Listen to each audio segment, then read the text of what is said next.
The search engine Google is showing this doodle in many countries on March 28 on account of International Women's Day 2025 for celebrating women in STEM fields.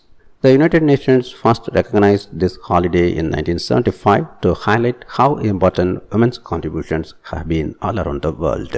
The Google Doodle artwork spotlights groundbreaking contributions by women who revolutionized space exploration, uncovered ancient discoveries, and pioneered lab research that fundamentally shaped our understanding of physics, chemistry, and biology. And these achievements represent just a small fraction of women's contributions to science.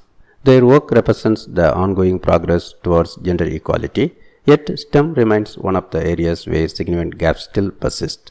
Currently, women represent only 29% of the global STEM workforce, but this number grows larger every year. International Women's Day serves as a powerful reminder.